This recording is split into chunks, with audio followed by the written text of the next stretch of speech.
இவர் பெரிய ஜமீன் பரம்பரை. அப்படியே வந்து காருக்குள்ள உட்காந்துக்கிட்டே தான் இல்லாத மக்களுக்கு வந்து சேவை பண்ணுவாரு. ஆனா இந்த புது பணக்காரனுங்க இருக்கானுங்க பத்தியா, எவ்வா இவங்க பண்ற கூத்து இருக்கு. தாங்கிட்ட காசு இருக்குதுன்றத வந்து எப்படிலாம் கேவலமான, இங்கதான் அவன் புத்தி, அவன் மூளை என்னன்றது வெளியில வருது. தொப்புள் கொடியை வெட்டினது, ஜென்ரல் ரிவீல் பண்ணது, கார் அடிச்சு விட்டது எல்லாத்தையுமே அவர் பேசி தைரியமாக பேசினவருக்கு இதெல்லாம் மேட்றாங்க. பாவப்பட்ட மக்கள் இவங்களை பற்றி பேசி எவன் கேட்க போகிறேன்? அந்த தைரியம் தான். ஓகே, நீங்கள் எல்லாரும் ஆவலாக எதிர்பார்த்துக்கிட்டு இருந்த வீடியோ கண்டிப்பாக இஃப்ரானை பற்றி நான் பேசுவேன்னு உங்களுக்கு தெரிஞ்சிருக்கோம். யோசிச்சுட்டே இருப்பீங்க, கதிர் ஒரு வீடியோ போட்டால் நல்லா இருக்குமே அப்படின்னு யோசிச்சுட்டு இருப்பீங்க. அந்த வீடியோ தான் இது. என்ன மேட்டர் அப்படின்னா, விஜய் பாரதி மிகப்பெரிய ஒரு இதான் சொல்கிறது, ஈவேரா அவர்களுக்கு செம்படிச்ச ஆட்கள் இவங்க வந்து பேச வந்துட்டாங்க. சரி, ஓகே, நமக்கு கிளிப்ஸ்க்கு நல்லா இருந்துச்சுன்னு சொல்லி தூக்கி போட்டிருக்கேன். பார்த்துருப்பீங்க. இது என்ன மேட்டர் அப்படின்னா, அந்த வீடியோ நான் ஃபுல்லாகவே பார்த்தேன். நேற்று நான் அதை ரிலீஸ் பண்ணி கொஞ்சம் நேரத்தில் நான் பார்த்தேன்.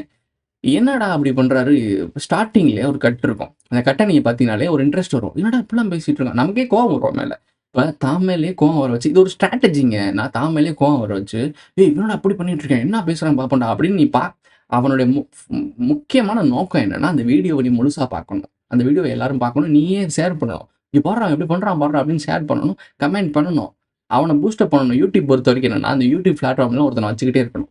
வேற எந்த சுய வேலையும் பண்ணாமல் என் பிளாட்ஃபார்முக்குள்ள ஆளை வச்சுக்கிட்டே இருக்கணும். அதுக்கான வேலையை எந்தெந்த யூடியூபர்லாம் பண்ணுறானோ அவனெல்லாம் பூஸ்டப் பண்ணி வளர்த்து விடுவானுங்க. மக்களை எங்கே சிந்திக்க விடாமல் முட்டாள்தனமாக தான் பக்கமே ஈர்த்துக்கிட்டு இருக்கானோ அந்த மாதிரி இன்ஃப்ளூயன்சர்லாம் பொலிட்டீஷியன் பின்னாடி வந்து இயக்கிக்கிட்டு இருப்பாங்க, தேவைப்படுவாங்க.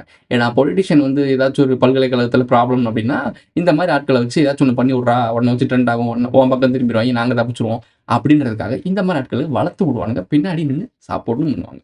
இதுதான் நடந்துகிட்டு இருக்கு, எல்லாருக்கும் தெரிஞ்ச விஷயம் தான். யாரும் பேச மாட்டாங்க, ஓப்பனா நம்ம பேசுகிறோம், அவ்வளோதான்.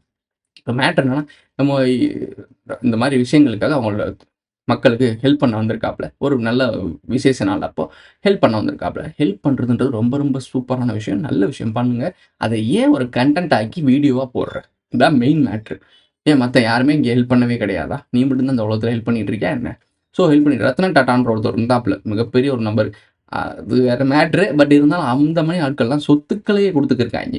ஸோ கோடி கோடியாக கொடுத்துருக்காங்க. அதையே அவங்க செய்யறது தெரியாது. நியூஸ்க்கு எப்படியோ வெளியே போய் அது போயிடுது, அவ்வளோதான். அதுக்காக அவர் வந்து ஒரு ப்ரெஸ் மீட் வச்சு நான் இந்த மாதிரி செய்கிறேன் அப்படிலாம் கொடுத்ததில்ல. ஒரு வீடியோ யூடியூப் பிளாக் மாதிரிலாம் பண்ணிட்டு இருக்குல்ல.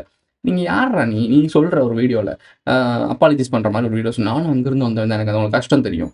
கஷ்டம் தெரிஞ்சவன் யாரும் ஏசி கார்களை உட்காந்துட்டு பகுமான நான் பேசியிருப்பேன், இந்த இடத்துல கெட்டவரை நான் போட்டிருப்பேன், நீ போட்டிருந்தேன், அந்த இடத்துல மியூட் போட்டிருந்தேன், திட்டியிருந்தேன். நான் பார்த்தேன், இந்த வீடியோவை ஃபுல்லாக பார்த்தேன். இப்போ கட் பண்ணியிருப்போம் என்னமோ தெரில, நான் பார்த்தேன். ஸோ அந்த மாதிரி பகுமானம் பண்ணுறேன்னா உனக்கு எவ்வளோ நெஞ்செழுத்தம் இருக்கும். உன்னை எவனையும் கேள்வி கேட்க மாட்டாங்க, நம்ம என்ன செஞ்சாலும் கேட்க மாட்டாங்க. நம்மளுக்கு எதிராக ஒருத்தன் பேசினானா அவனை மேலே தொங்க கூட வைக்க வைப்போம், அவனை ஒரு காமெடி பீஸாக மாற்றி ஓரமாக உட்கார வச்சுருவோம், தற்கொரியின் பேர் கூட கொடுத்துருவோம். சிம்பிள். மக்களை தான் சொல்லுவேன். ஒரு கமெண்ட் எனக்கு சூப்பராக பிடிச்சிருந்துச்சு. அந்த கமெண்ட்டை கீழே செக் பண்ணும்போது தரமான கமெண்ட்டை பாருங்க. அவங்க நார்மல் பீப்புள் இல்லை, சொல்கிறத கேளுங்க. அவங்கெல்லாம் நார்மல் பீப்புள் கிடையாது. அவங்க எப்படி தான் ஒரு வீடியோ போடுவானுங்க, கான்ட்ரவர்சி உருவாக்குவானுங்க, நாளைக்கே வேற ஒரு வீடியோ போடுவானுங்க, அந்த வீடியோ பற்றி பேசுவீங்க. நீங்கள் ஒன்று புரிஞ்சுக்க வேண்டியது என்னென்னா, மாற வேண்டியது அவனுங்க கிடையாது, நீங்கள். இவனுங்க மாதிரி அதெல்லாம் போடாமங்கிட்டு ஸ்கிப் பண்ணி விட்டு அவன் வீடியோ பார்க்காம போயிட்டீங்கன்னா யார் அவனுக்கு வியூஸ் கொடுக்க போகிறான்? அவனை யார் மதிக்க போகிறான்? அவன் போய் யாருக்கு சேவை செய்ய போகிறேன்? ஒன்றும் நடக்க போகிறதில்ல. என்ன செஞ்சால் அவன் பார்ப்பாங்கன்றது தெரிஞ்சு தான் பண்ணிட்டு இருக்காப்புல. ஒன்று நல்லா புரிஞ்சுக்கோங்க, அந்த வீடியோ ஃபுல்லாக இந்த தெளிவாக அந்த கமெண்ட்டில் பார்த்தாலும் உங்களுக்கு தெரிஞ்சுக்கணும். மாற வேண்டியது அவனுங்க கிடையாது. இந்த ஒரு இஃப்ரானுக்காக மட்டும் இது கிடையாது, பொதுவாகவே பொலிட்டிக்ஸ் எல்லாத்துலேயுமே. நீங்கள் நினைக்கிறீங்களா என்னடா இப்படிலாம் நடக்குது, அநியாயம் நடக்குதுன்னு யோசிக்கிறீங்கல்ல. நீ அநியாயம் நடக்குதுன்னா அநியாயம் பண்ணுறவனை பார்த்து நீங்கள் திட்டிகிட்டு இருக்கீங்க. அந்த அநியாயம் பண்ணுறதுக்கான ஸ்பேஸ் கொடுத்தது யார்? இவங்க மாதிரி ஆட்கள்லாம் வளர்த்து விட்டது நீங்கள் தானே. ஸோ அவனை வியூஸ் கொடுத்தது, அவனை வளர்த்து விட்டது, அவனை பார்த்தது, அவனுக்கு சூப்பர் தேங்க்ஸ் சூப்பர் சாட்டு இந்த மாதிரி பண்ணி அவனை பூஸ்டப் பண்ணி விட்டு அவன் ஓசி சோர்த்திங்கிறலாம் பார்த்து வேடிக்கை பார்த்தது நீங்கள் தானே. அப்புறம் என்ன இப்படி சொல்கிறேன்? ஆரம்பத்தில் அப்படி தான் வந்துச்சு. ஒரு நியூஸ் சேனல் அவன் டைட்டிலே அதை வச்சுருந்தாங்க, ஓசி சோர்த்துன்னு பிரபலம் அடைந்த இஃப்ரான் அப்படின்னு தான் வச்சுருக்காங்க டைட்டிலே. ஸோ ஏன் வைக்கிறாங்கன்னா இதான் ரியாலிட்டி. ஒரு டைம் ஒருத்தன் ஸ்பை ஆகிட்டானா ஆல்வேஸ் ஸ்பை தான். புரிஞ்சிருக்கும்னு நினைக்கிறேன், புரிய வேண்டியவங்களுக்கு. ஆரம்பத்தில் ஒவ்வொரு ஹோட்டலுக்கும் சென்று ஃபுட் ரிவ்யூ செய்வதாக கூறி மூக்கு பிடிக்க ஓசிச்சோறு தின்று வயிறு வளர்த்தவர்தான் இந்த இர்ஃபான் என்கிறார்கள் நெட்டிசன்கள். அப்படி இருக்க ஏழை எளிய மக்களின் பசியும் வறுமையும் அவருக்கு எப்படி தெரியும்? இவர் செஞ்ச ஃபுட் ரிவ்யூ பண்ண ஒரு சில இதுக்கெல்லாம் ஸ்டாரிங் எக்ஸ்ட்ரா கொடுத்து நல்லா இருக்கும் சாப்பாடுன்னு சொன்ன இடத்துல நல்லா இல்லைன்னு சொல்லி ஒரு சீல் வச்சிருக்காங்க இந்த கடையிலேயே. ஸோ காசு கொடுத்தா எதையும் பேசக்கூடிய ஆட்கள் இவ்வளோ திமிரா தானே இருப்பாங்க. ஏன்னா இவர் எங்கே போனாலும் அது பிரபலமாகுது, அதை பார்க்க வைக்கிறாங்க அப்படின்றக்காக நீங்க பார்க்குறீங்க. மக்கள் பார்க்குறான். மக்கள் எவன ஒருத்தனை ஃபாலோ பண்றானோ, அவன் என்ன ஒரு விஷயம் செஞ்சா எல்லாரும் பார்க்குறானோ, அவனுக்கு வெயிட்டேஜ் இருக்கு. நீங்க அவன கண்டுக்காம விட்டீங்கன்னா, அவனுக்கு ஒரு மரியாதையும் கிடையாது. யாரும் பின்னாடி இருந்து அவனுக்கு சப்போர்ட் பண்ண மாட்டாங்க. அவன நீங்க எல்லாம் பார்க்கறனால, அவன் பின்னாடி ஈக்குவல் மாரி இப்படி ஈன்னு போறீங்கல்ல, அப்படி போறதுனால மட்டும் தான் அவனுக்கு ஒரு பவர். பணம் மேட்டர் கிடையாது. புகழ் மேட்டர் கிடையாது. ஃபாலோவர்ஸ். ஃபாலோவர்ஸ் தான் மெயினு. நீங்க அங்க இல்லைன்னா, அவன் அங்க இல்ல. இதான் மேட்ரு. இந்த கமெண்ட்ல அதான் சொல்ல வராப்ல. தெளிவா போட்டிருக்காப்ல. இந்த விஷயம் தெரிஞ்சும் நீங்க ஏன் இப்படி இருக்கீங்க? ஸோ மாற வேண்டியது அவன் இல்ல, நீங்க தான். ஸோ நல்லா தெரிஞ்சுக்கோங்க இந்த மேட்டர். இந்த வீடியோ ஃபுல்லா பார்த்தீங்கனாலே உங்களுக்கு தெரிஞ்சிருக்கும். அவனுக்கு தெரியுது. இந்த இடத்துல இப்படி பேசியிருக்கோம். இத இங்க எடுத்து கிளிக் பண்ணி ஃபர்ஸ்ட் இந்த ஒரு பொலிட்டிக்கல் வீடியோஸ்லாம் பார்த்தீங்கன்னா, அதில தம்ப்லைன்ஸ் இந்த சின்ன சின்ன கிளிப்ஸா கட் பண்ணி எந்தெந்த இடத்துலலாம் ஹார்ஸா பேசியிருப்பாங்க, எந்த இடத்துல முக்கியமான கன்டென்ட் இருக்கோ அதெல்லாம் கட் பண்ணி முன்னாடி வைப்பாங்க. ஒரு நிமிஷத்துக்கு வைப்பாங்க. காரணம் என்னன்னா, இந்த கன்டென்ட்லாம் இதில பேசியிருக்கோம். கான்ட்ரோவர்சியா இருக்கு அப்படின்னு சொல்லிட்டு ஃபுல் வீடியோஸ பார்க்க வைப்பாங்க. ஆனா, அந்த ஒரு ஒரு 30 செகண்ட் இல்ல 20 செகண்ட்ல தான் அந்த கன்டென்ட்டே இருக்கும். அத வச்சு மொத்த 1 மணி நேரம் வீடியோ பார்க்க வைப்பானுங்க. இதுதான் யூடியூபோட ஒரு ஸ்ட்ராட்டஜி. யூடியூபரோட ஸ்ட்ராட்டஜி. என்னைக்காவது நான் அப்படி பண்ணி பார்த்துருக்கீங்களா? நான் பண்ணவே மாட்டேன். ஏகப்பட்ட விஷயம் நார்மல் யூடியூபர் பண்றதே நான் பண்ணல. அப்படி பண்ணியிருந்தா என்னைக்கோ நான் பூஸ்ட் அப் ஆயிருப்பேனே. சரி ஓகே. இந்த மாரி ஒரு விஷயம் இருக்கு. கிளிக் பண்ணி எடுத்து போடுறானுங்க. கிளிக் பைட்ன்னு சொல்லுவாங்க. அது ஓப்பனா செய்றது நியாயம்னு பேசிட்டு இருக்கான் ஒரு எம்ஜி. ஸோ இங்க இப்படி ஒரு பஞ்சாயத்து போயிட்டு இருக்கும்போது, இவங்க ஃபுல்லா எத பத்தி பேசிட்டு இருக்காங்கன்னா, ChatGPTல ஃபோட்டோ குடுத்து ஆர்டிஸ்ட்டா மாத்திட்டாங்களாம். ஆர்டிஸ்ட்டோட வாழ்வாதாரம் போகுதாம். அத காப்பாத்துறதுக்காக எல்லா வீடியோ போட்டுருக்காய்ங்க. அவனோட சம்மந்தப்பட்ட எல்லாருமே இத பத்தி தான் பேசிட்டு இருக்காய்ங்க. இவன் தற்கூரி இப்படி பண்ணிக்கிருக்கானே, இத பத்தி எவனும் கேள்வி கேட்க மாட்றாய்ங்க. இவன் என்ன அவ்வளோ பெரிய ஆளா ரம்மி நாயன வச்சு வீடியோ பேசிட்டு இருக்காப்ல, மோகன்லால வச்சு பேசிட்டு இருக்காப்ல, எல்லாம் முக்கியமான எனக்கு புரியல. இவர் பின்னாடி ஒரு யூடியூபர் தானா? இல்ல பின்னாடி வேற எதுவும் செயல்படுதா? ஸோ இதுதான் எனக்கு ஒரு கன்ஃப்யூஷனா இருக்கு. என்ன சாதாரண ஒரு யூடியூபருக்காக இவ்வளோ விஷயங்கள்லாம் நடக்க வாய்ப்பில்ல. இவ்வளோ ஒரு சப்போர்ட்ஸ் கிடைக்காது. ஓகே. அதுக்குள்ள நம்ம நோண்ட வேணாம், தூர வர வேணாம். மேட்டருக்கு போலாம். இந்த கார்ல உட்காந்துட்டு ஒருத்தவங்களுக்கு உதவி செய்யும்போது இறங்கி தார்மீகத்தில குடுத்துருக்கலாம். இந்தாங்க வாங்கிக்கோங்கன்னு சொல்லி குடுத்துருக்கலாம். நீங்க குடுத்துருக்கலாம் இறங்கி. உங்க ஒய்ஃப வச்சு நீங்க குடுக்க வச்சது தப்பு.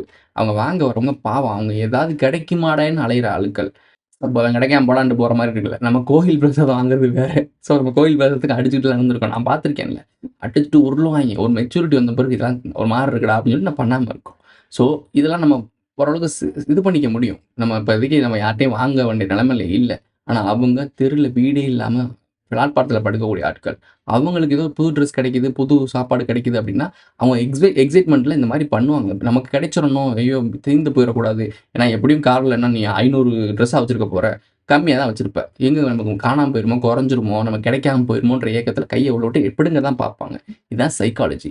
ஸோ அப்ப நீ என்ன பண்ணியிருக்கணும்? இறங்கி நீ குடுத்துருக்கணும். உங்க ஒய்ஃப கூட குடுத்துருக்கக்கூடாது. உங்க ஒய்ஃப் வந்து அவங்க பாவம் அவங்களுக்கு என்ன தெரிய போகுது? அவங்க சொல்றாங்க, "ஐயோ! என் கைய பிடிச்சு இழுத்துட்டான்." என்ன சிரிக்கிறீங்க அவங்கள பார்த்து? அது இதுன்னு பேசுறீங்க. மனுஷங்கடா அவைங்க. நாய் கிடையாது. நாய், ஆடு, மாடு கிடையாது. அவங்கன்னு பேசுற. என்ன கைய புடிச்சு இழுக்குதுக.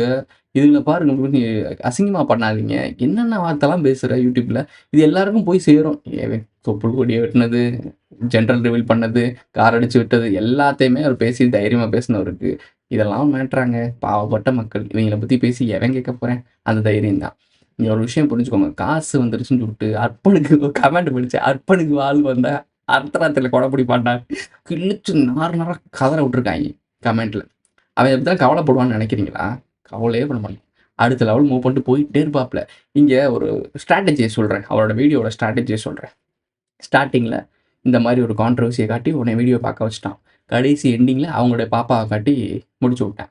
குழந்தைய பார்த்தா யாராச்சும் கோவம் வருமா? சிரிச்சிருவீங்க. "ஏய் பாப்பா அழகா இருக்கா?" அப்படின்னு சொல்லிட்டு பார்த்து கொஞ்சிட்டு போயிருவீங்க. சிம்பிள். சரியான ஸ்ட்ராட்டஜி. கரெக்ட்டான யூடியூபர் இந்த தற்போதைய காலத்தில கரெக்ட்டான யூடியூபர்னா இர்ஃபான் தான். ஸ்டார்ட்டிங்ல ஒரு பெப்பர், மொளகா பொடிலாம் போடணும்னு சொன்னோம்ல, அது அளவா போடுவாப்ல. உப்பு இவ்வளோ போடு, பெப்பர் ஆனா சாப்பாடு ருசி சாப்பிட்றார்ல. ருசி கண்டவர்ல. பல இடங்கள்ல, பல நாடுகள்ல சாப்பிட்டவர்ல. ஸோ எந்த அளவுக்கு ரெசிபி போடணும்னு தெரியும் அவருக்கு. யூடியூப்லயுமே, கன்டென்ட்லயுமே. தரமா பண்ணியிருப்பாப்ல. ஸ்டார்ட்டிங்ல கான்ட்ரோவர்சி, ஊடால வந்து ஹெல்பிங் மைண்ட், லாஸ்ட்டு குழந்தைய காட்டிட்டு முடிச்சு விட்டாப்ல. நீ கூலா போயிட்ட. ஒரு படம் பார்த்த மாரி. Action block, romance, sentiment. So அந்த மாரி ஒரு வீடியோல முடிச்சுட்டு போயிட்டே இருக்காப்ல. என்னடா சொல்றது உங்கள? ஓப்பனாக சூப்பராக சம்பாரிச்சுட்டு போயிட்டு இருக்காங்க. நீங்கள் தான் தேவையே இல்லாமல் கத்திக்கிட்டு இருக்கீங்க. இதை பற்றி பேசணும்னு அவசியமே கிடையாது.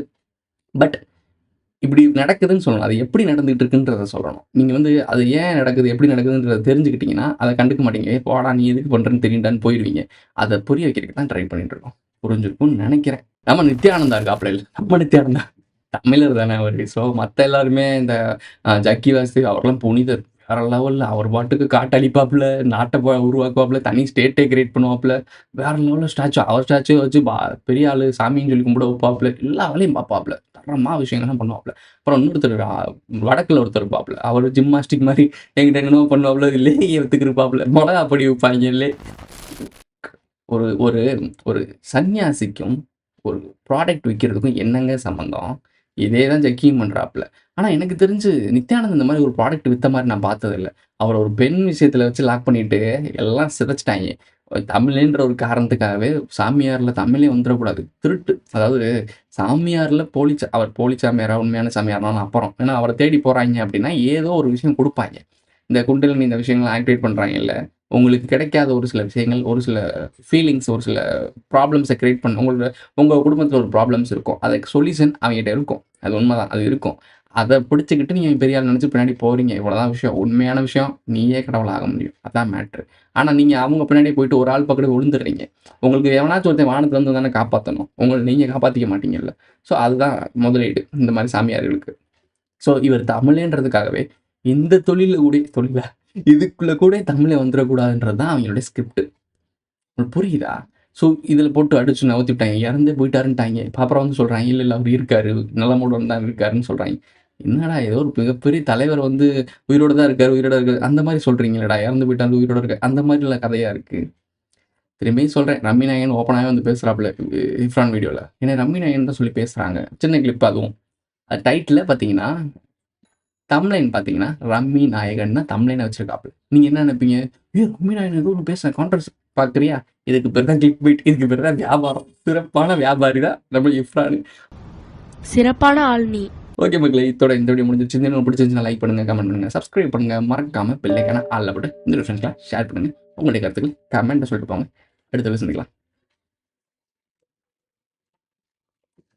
டிராகன் வரப்போகுது, நாகர்கள் வரப்போறாங்க, வேர்ல்டு வார் வரப்போகுது, பொருளாதாரம் வரப்போகுது, சுனாமி வரப்போகுது, நிலநடுக்கம் அடிக்குது, சாக போறீங்கன்னு சொல்லிட்டு இருக்கேன். இஃப்ரானுக்காக வீடியோ வெயிட் பண்றீங்களா? யாரா நீங்களா?